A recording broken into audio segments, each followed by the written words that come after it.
Обадил се и на сина ми е казал, че се сбогува с него, на брат се е обадил. Какво ви каза на вас вчера? Вие вчера видяхте ли се с него преди това? До 2 часа бяхме заедно тук. Къщи? Не е споменавал такова нещо. Решил го е сам тръгнал? А всъщност как живеете? Никак. Най-ни помощи. Най-ни детски. Как може да живее? Според вас това ли го е довело до тази фатална постъпка? Не. Кога за последно? Друго какво може? Преди 2 години бяхме по програмата. Сега през есента е работил на разкопки? Да. Колко пари получаваше? За какво ви стигнаха? Колко? 940 лева зима. За 3 месеца. А с какви пари живеете месечно? С социални помощи. Колко е това? 275. Всички ви живеете заедно? 5 деца имате, доколкото знаем? Не, живеем с двете ми внучета. Колко пари дължите за ток, за вода? За вода последно 433, за ток 235. А какво е казал на сина ви, когато му се обади? Казал му и решил съм да направя. Бела, не ми се сърди, не обвинявам никого, но аз не мога да търпя повече, не мога да изнемогвам. Кога му се е обадил? Към 3,5. Тоест точно преди да го Да. Имахте ли за подозрение, че може да се стигне до нещо? Не. Споделял ли, че може да направи нещо? Не. Дори към 2 часа, като излиза от тук, комшията на втория етаж го е видял и му е казал, решил съм да се паля и той го се позасмял човека, нали, не му повярвал. Кое е нещото, което го доведе до тук? Мизерията ли? Не знам, защото ти като идваха миналата седмица от ВИК-то, нали, да ни донесат този документ и ни казаха до 20 март да ги внесем тия пари. Аз им обясних, нали, че на куп нямам откъде да ги взема. Мога, нали, да отделя 100 лева от парите да внеса. И той вика, не ги ли внесете, вика, ще го вкараме, вика, в затвора, 4 ката му ще излезе, почнаха и ние такива заплахи. Кой го заплашва? Служителите на ВИК? От ВИК-то каза, от Стара Загора сме. Ще ни покажеш ли обувките? Чакай, ще ги покажа. Чакай, естествено.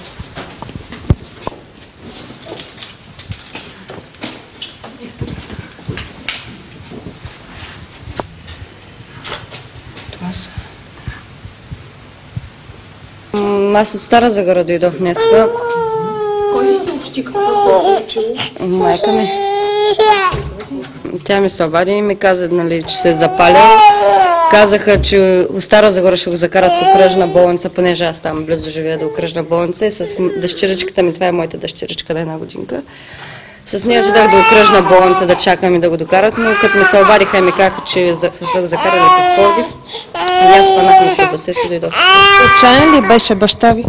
Не знам, аз не съм го видяла, не съм говорила с него, доколкото разбрах от хора тук от Раднево, казал, че ще го направи заради нас, защото не може повече да надържи в мизерия. Вие кога последно си говорите с него? Аз ли? Ми става преди 2 седмици, откакто последно съм го виждала и съм говорила с него. Че той постоянно се отчаян, защото няма с кой да помогне на внуците си, на децата си, ама никой не знае, че ще стигне до такова нещо. Как го приехте вие? Как? Зле. А как се стигна тук? Къде сте работили преди вие и той? Как се стигна до това да бъдете в безизходие? Кой може да е виновен? Къде сте работили преди? 4 години бяхме в психиатричната болница, там работихме по програмата, след това в общината към озеленяването. Кога останахте по без програма? работа? От 2 години. От 2 години сме. Искахте да кажете кой е виновен. Кажете кой е виновен. Кой? Като няма работа. Кой е виновен? От никъде ни осигуряват работа.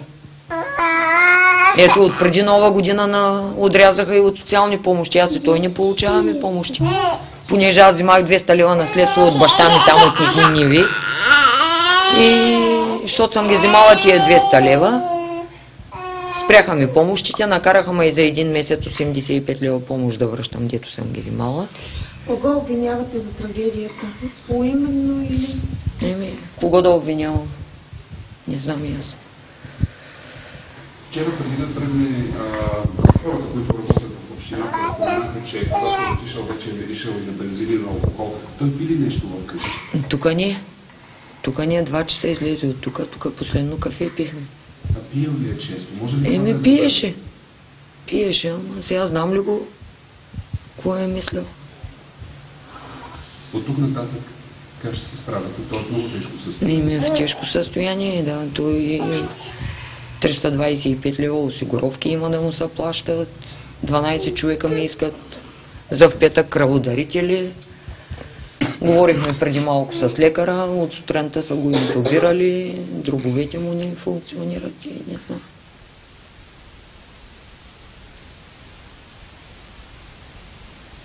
Ти го мери? Да. Това майка. Сестричка ли ти е, Криси? Не, братовчетка. Братовчетка.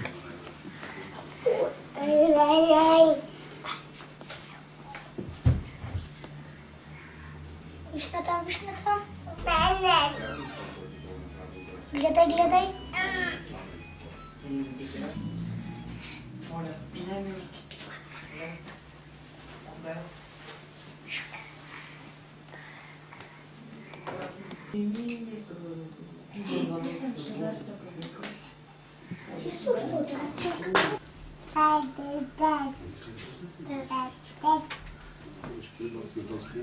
Мой телефон. Стефан. А колко време живеете в този апартамент? Ами от ноември месец на новата година ни е договор. Да. Купите часовника и ключовете. Да, и една ограда обикновено. Я посвети още малко.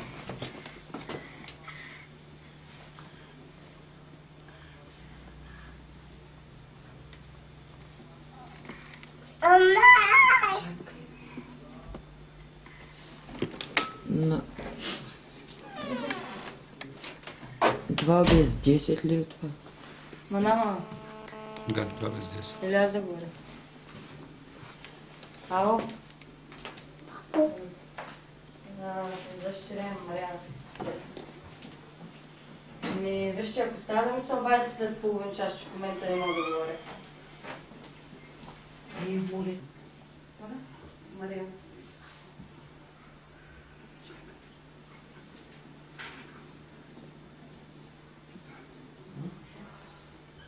Само за тях, защото това е нещо, което трябва всички да чуят. Той не го е направил, за да може определено.